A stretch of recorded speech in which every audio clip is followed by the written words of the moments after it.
नमस्कार दोस्तों, ट्रस्ट में इंडिया में आपका स्वागत है। और आज मैं इस वीडियो को लेके आया हूँ कि अभी रिसेंटली जितनी भी भर्तियाँ हैं उसके एग्ज़ाम को लेके सभी लोग असमंजस की स्थिति में हैं। तो कुछ क्लियर करना चाहता हूँ कि अपने राजस्थान सरकार क्या चाहती है और क्या नहीं चाहती। सबसे पहले मैं उन टेक्निकल बंदों के बारे में बात करना चाहूँगा जो अभी विद्युत विभाग और जितनी भी बिजली कंपनियाँ हैं उसके द्वारा जो भर्ती निकाली गई है AN JN की, जूनियर केमिस्ट की और असिस्टेंट की, और ये जो सारी भर्तियाँ निकाली गई है उसके बारे में थोड़ी बात करना चाहता हूँ। क्योंकि बाकी एग्ज़ाम तो है तो वो अपने क्या है कि एक ऑफलाइन मोड की तरह होते हैं और बहुत अलग चीज़ तरीके से होते हैं। और जो भी ये बिजली विभाग की कंपनियां हैं उनका जो भी एग्ज़ाम होगा वो IBPS लेती है, और आप सभी को पता है IBPS का पैटर्न बहुत अलग है, वो एग्ज़ाम बहुत जल्दी करवाती है। तो सबसे पहले मैं आपको ये 23 मार्च 2021 का जो ये लेटर राजस्थान सरकार द्वारा कार्मिक विभाग के द्वारा जारी किया था, इसमें ये लिखा था कि वर्ष 2020-21 की बजट घोषणा में आर्थिक रूप से कमज़ोर EWS अभ्यर्थियों को अन्य आरक्षित वर्गों के समान आयु एवं परीक्षा आवेदन शुल्क में शिथिलता यानी कमी देने की घोषणा की गई है। अब ये है कि इन्होंने ये भी यहाँ पे इंडिकेट किया है कि उनके अधीन जो स्वायत्त संस्थान है, जैसे ऊर्जा विभाग में विद्युत कंपनियां हो गई, कृषि विभाग में वेयर हाउसिंग निगम हो गया, और कृषि विपणन बोर्ड के स्तर पर बनाए जाते हैं। उन्होंने कहा है कि आप 31 मार्च तक संशोधन करते हुए इन EWS वालों को उनके आयु में और शुल्क में दोनों में शिथिलन देने का प्रावधान करा गया। अब मैं बाकी भर्तियों की तो बात नहीं करूँगा, मैं टेक्निकल की बात करूँगा।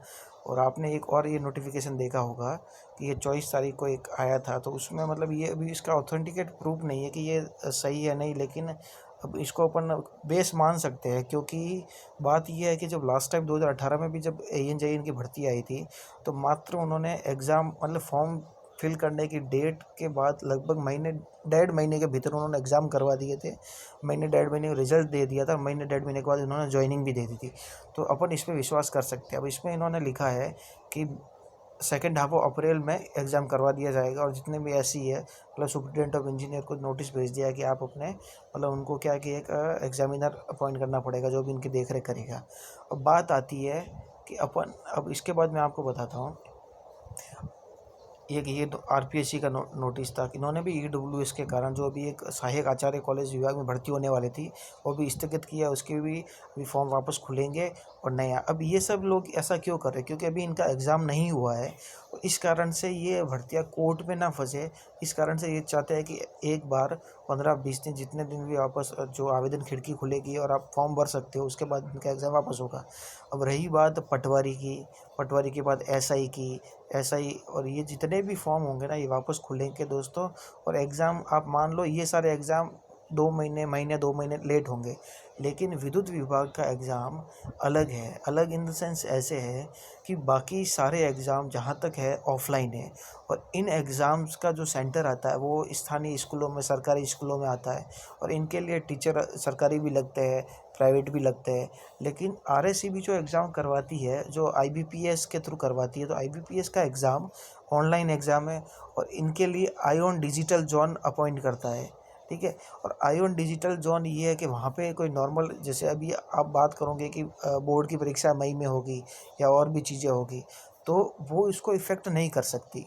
तो मैं आपको लिख के देता हूँ, आप मेरी बात का विश्वास करना।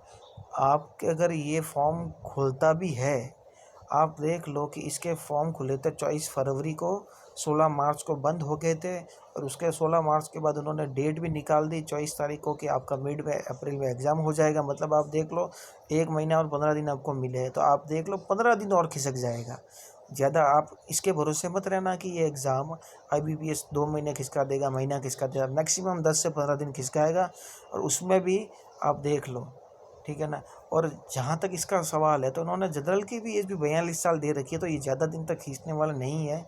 और इनको क्या होता है कि जल्दी से जल्दी इनको अपॉइंट करना होता है। और सारी बिजली कंपनियां एक तरह से आप देख लो तो एक तरह से एक प्राइवेट कंपनी की तरह काम करती है, तो सो इनको इनकी कोई तकलीफ़ वाली बात नहीं है। ओके दोस्तों, और जहाँ तक मेरा सवाल है, आप जल्दी से जल्दी तैयारी कीजिए, किसी भी बहकावे में ना आए, और अपने एग्ज़ाम की प्रिपरेशन कीजिए। ओके चलो दोस्तों, जय हिंद, जय भारत।